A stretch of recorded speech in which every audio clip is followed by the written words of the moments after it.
నమస్కారం, నా పేరు బాలా. బీసీఎన్ న్యూస్ కి స్వాగతం. ముందుగా ముఖ్య అంశాలు.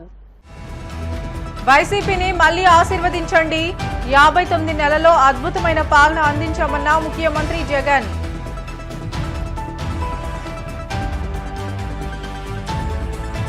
కాకినాడలో జనసేన పార్టీ ముఖ్య నాయకుల సమావేశం. వైసీపీ ఎమ్మెల్యే ద్వారంపూడి దోపిడీని వెలికి తీస్తామంటూ పార్టీ నాయకులు బొలిశెట్టి సత్యనారాయణ సవాల్.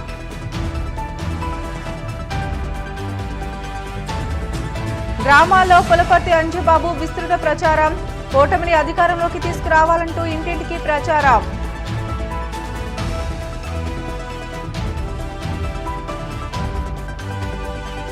పోస్టల్ బ్యాలెట్ ఓటింగ్ ప్రక్రియను పరిశీలించిన Kakinada collector Nivas. Postal ballot facilitation centre నిర్వహణపై ఆరా. వైసీపీని గెలిపిస్తేనే సంక్షేమ పథకాలు కొనసాగుతాయని, చంద్రబాబు వస్తే అన్ని ఆగిపోతాయని ముఖ్యమంత్రి వైఎస్ జగన్మోహన్ రెడ్డి పేర్కొన్నారు. చిత్తూరు జిల్లా పలమనేరు బహిరంగ సభలో ఆయన మాట్లాడుతూ మరో 9 రోజుల్లో కురుక్షేత్ర మహాసంగ్రామం జరగబోతుందని అన్నారు. పొరపాటున చంద్రబాబుకు ఓటేస్తే కొండ చిలువ నోట్లో తలపెట్టినట్లేనని అన్నారు. చంద్రబాబును నమ్మితే మళ్లీ చంద్రముఖి నిద్రలేస్తుందని, సంక్షేమ పథకాలని ఆగిపోతాయని అన్నారు. తమ 59 నెలల పాలనలో విప్లవాత్మకమైన మార్పులు తీసుకువచ్చామని, మేనిఫెస్టోలోని 99% హామీలను నెరవేర్చామని అన్నారు. స్కూళ్ల రూపురేఖలు మారిపోయాయని, పిల్లల చదువుల కోసం అమ్మఒడి వేస్తున్నట్లు తెలియజేశారు.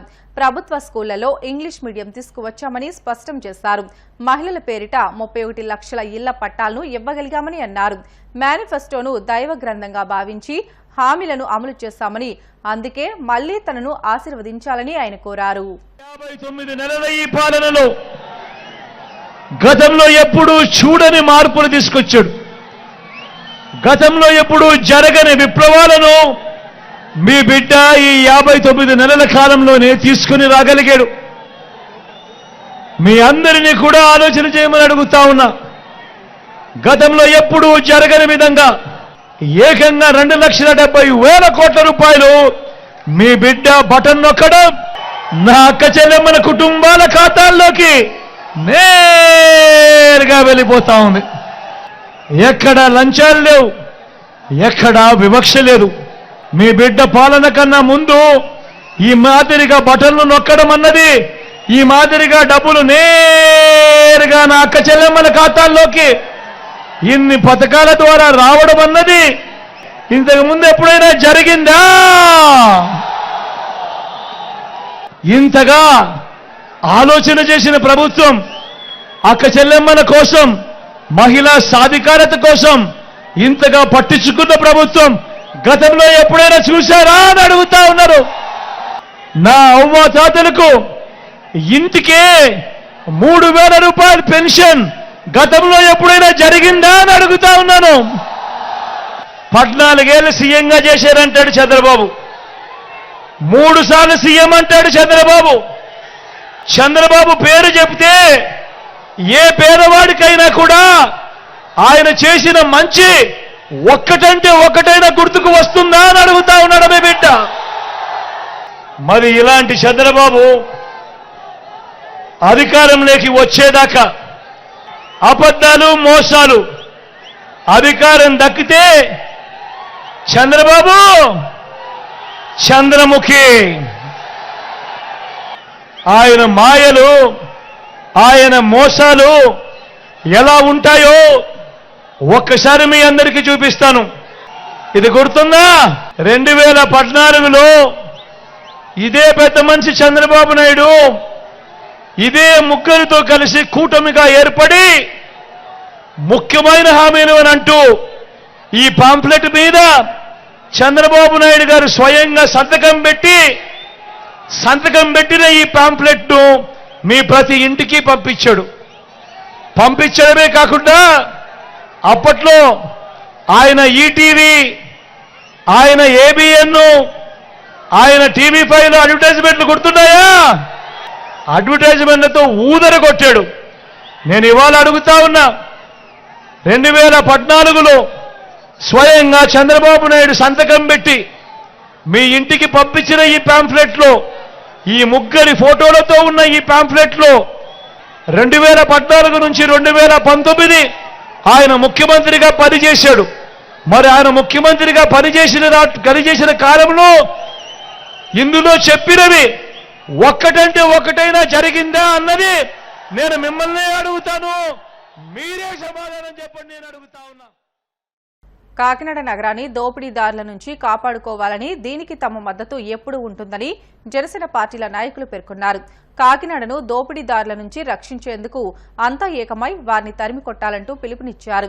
కాకినాడలోని ఓ ప్రైవేట్ హోటల్లో జనసేన పార్టీకి చెందిన వివిధ విభాగాలకు చెందిన నాయకులు మీడియా సమావేశం నిర్వహించారు. ఈ సందర్భంగా జనసేన పార్టీ రాష్ట్ర ప్రధాన కార్యదర్శి, Kakinada parliament party incharge Bolisetti Satyanarayana మాట్లాడుతూ, కాకినాడ సిటీ ఎమ్మెల్యే ద్వారంపూడి చంద్రశేఖర్ రెడ్డి పవన్ కుటుంబాన్ని కించపరిచేలా వ్యాఖ్యలు చేశారని అన్నారు. ఈ వ్యాఖ్యలను తాము మర్చిపోలేదని, ఎమ్మెల్యే అక్రమాలను ఒక్కొక్కటి బయటకు తీస్తామని అన్నారు. 15 రోజులుగా కాకినాడలో ఉన్నాను. ఇక్కడికి రావడంలో ప్రధాన ఉద్దేశం ఏంటంటే, కాకినాడకి ఒక పార్లమెంటరీ కమిటీ ఉంది, అయినా ఒక ఎడిషనల్ కమిటీ అండర్ గ్రౌండ్ గా వర్క్ చేయడానికి నన్ను చూస్ చేసుకోవడం జరిగింది. నేను ఇక్కడ కేవలం అర్బన్ జిల్లా కాకినాడ అర్బన్ కి ఎన్నికల ఇన్ఛార్జ్ గా వ్యవహరిస్తున్నాను. నాతో పాటు ప్రసంగ ఆదినారాయణ గారు, బాబ్జీ గారు నాకు నిత్యం సహకరిస్తూ చాలా విషయాల్లో గత 15 రోజులుగా చాలా మార్పు తీసుకురాగలిగాం. ఎందుకంటే కేవలం భయం గుప్పెట్లో మొత్తం కాకినాడ నియోజకవర్గాన్ని కాకుండా కాకినాడ పార్లమెంటరీ నియోజకవర్గంలో చాలా ఏరియాలని కేవలం డబ్బుతోటి, మదంతోటి, మంది మార్పులతో కంట్రోల్ చేస్తున్న ద్వారంపూడి చంద్రశేఖర్ రెడ్డి మీద పవన్ కళ్యాణ్ గారు గత సంవత్సరం జూన్ లోనే ఆయన ఛాలెంజ్ చేయడం జరిగింది, నేను ఇక్కడి నుంచి తగిలేస్తానని. పవన్ కళ్యాణ్ గారు ఇక్కడి నుంచి పోటీ చేయడం లేదు, పిఠాపురం నుంచి పోటీ చేస్తున్నారు. పవన్ కళ్యాణ్ గారు అక్కర్లేదు, ఇక్కడి నుంచి ఎవరు పోటీ చేసినా ఆయన ఓడిపోతాడనే ఉద్దేశంతో పవన్ కళ్యాణ్ గారు పిఠాపురం ఒక శక్తి పీఠం, అక్కడి నుంచే నేను స్టార్ట్ చేయాలని ఆయన అనుకోవడం వల్ల ఆయన పిఠాపురం నుంచి పోటీ చేస్తున్నారు.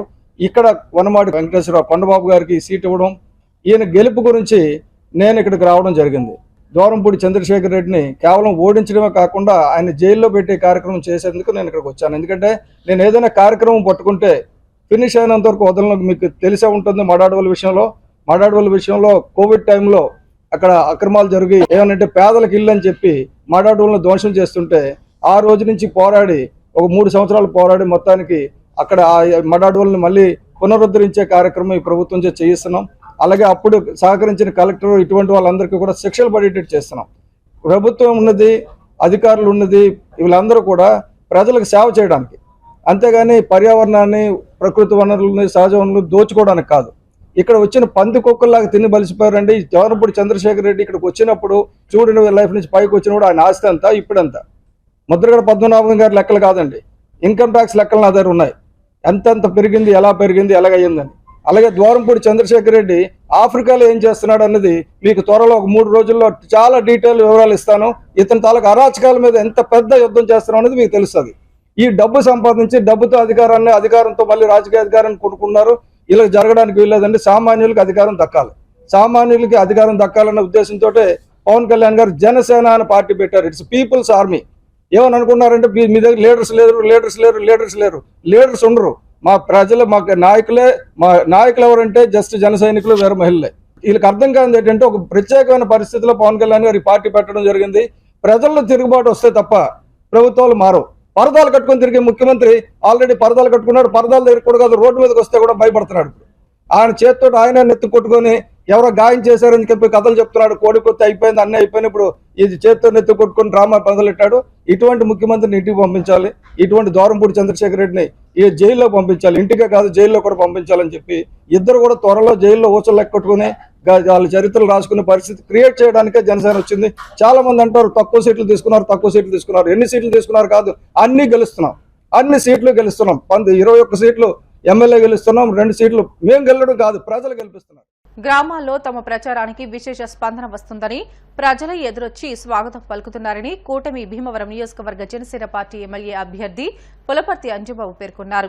ఎన్నికల ప్రచారంలో భాగంగా వీరవాసరం మండలం తోలేరు, మెంటేపూడి, బొప్పనపల్లి, మత్స్యపురి గ్రామాల్లో ఇంటింటికి వెళ్లి కూటమి మేనిఫెస్టోపై అవగాహన కల్పించారు.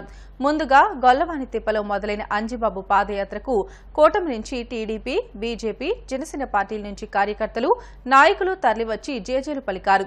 ఎన్నికల ప్రచారాన్ని పురస్కరించుకుని ఆయన మాట్లాడుతూ తమ ప్రచారానికి ప్రజల నుంచి విశేష స్పందన వస్తుందని, మహిళలు ఎదురు వచ్చి హారతులు పడుతూ పూలు చల్లి సాదర స్వాగతం పలుకుతున్నారని అన్నారు.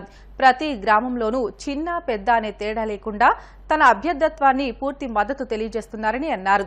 అధికారంలోకి వచ్చిన తర్వాత తన కోసం కృషి చేసిన ఎవరిని మర్చిపోనని, సామాజిక వర్గాల వారీగా అందరికీ న్యాయం చేస్తానని హామీ ఇచ్చారు.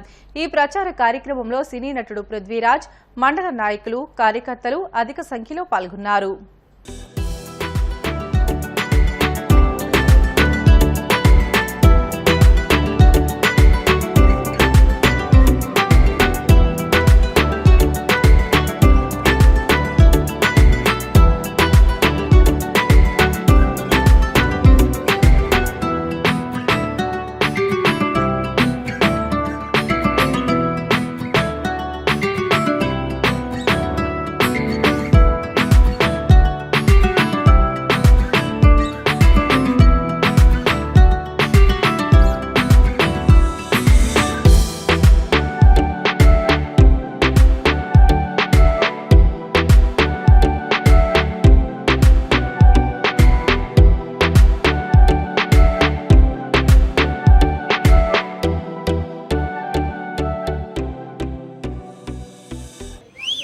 ఈ గ్రామంలో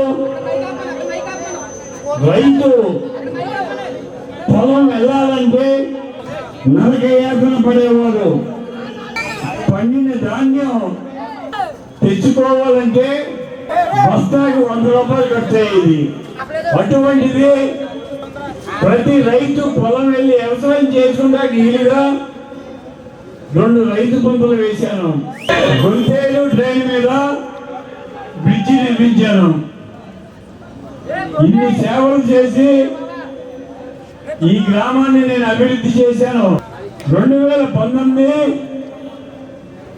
శాసనసభ్యుడిగా వచ్చిన గండి శ్రీనివాస్ గారు ఈ గ్రామానికి ఏమి చేశారో తెలుసా మీకు? గ్రామంలో జనసేన గెలిచిన సర్పంచ్ని ఊరేగిస్తుంటే అక్కడ చిన్న పొరపాటు జరిగింది. ఫైర్ యాక్సిడెంట్ అయ్యి ఒక తాటాకిళ్ళు చివర ఒక ఆకు అంటుకుంది. వెంటనే అది ఆర్పేశారు. ఏ రకమైన నష్టం జరగలేదు. ఈ లోపల ఇక్కడ వైఎస్ఆర్సీపీ నాయకులు మచ్చిపూర్లో ఏదో గొడవ జరిగిపోతుందని ఎమ్మెల్యే గారికి చెప్పారు.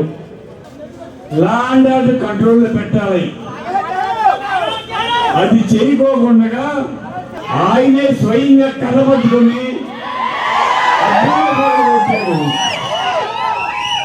ఒక ఎమ్మెల్యే కర్ర పట్టుకుని అద్దాలు పగలగొట్టడం, బుర్రలు పగలగొట్టడం ఆంధ్ర రాష్ట్ర చరిత్రలో ఇదే మొదటి. ఆంధ్ర రాష్ట్రంలో ఏ ఎమ్మెల్యే కూడా కర్ర పట్టుకుని దాడి చేయలేదు. ఎమ్మెల్యే కర్ర పట్టుకుని దాడి చేయటం అనేది భీమవరం నియోజకవర్గం పుట్టిన తర్వాత ఇంతవరకు ఏ ఎమ్మెల్యే చేయలేదు. అటువంటి ఎమ్మెల్యే ఈ రోజు ఇక్కడికి వచ్చి ఓటు ఎలా అడుగుతాడు? పైగా 32 మంది మీద కేసులు పెట్టించారు. ఆ కేసులు పెట్టిన వాళ్ళందరికీ నేను చెప్పేది ఏంటంటే, జూన్ 4వ తారీఖున మన ప్రభుత్వం అధికారంలోకి వస్తుంది. నేను అత్యధిక మెజార్టీతో ఎమ్మెల్యేని అవుతాను. నేను ఎమ్మెల్యేలో వచ్చిన తర్వాత మీ మీద పెట్టిన కేసులన్నీ కూడా తీయించేస్తాను. మనం మనిషి అనేవారికి, మన మీద అభిమానంగా ఉండేవారికి ఎవరికి ఇబ్బంది వచ్చినా నేను కాల్చుకుంటానని చెప్పి తెలియజేస్తున్నాను. రాత్రి 9 గంటల వరకు నా ఆఫీస్ తెలిసి ఉంటుంది. అతి సామాన్యుడైనా, చిన్నవాడైనా, పెద్దవాడైనా నా దగ్గరకు వచ్చి మీ సమస్యలు పరిష్కరించుకోండి. మీ సమస్యలు పరిష్కరించే బాధ్యత నాది. బ్రిటన్ షార్ట్ బ్రేక్ తీసుకుందాం. Stay with us.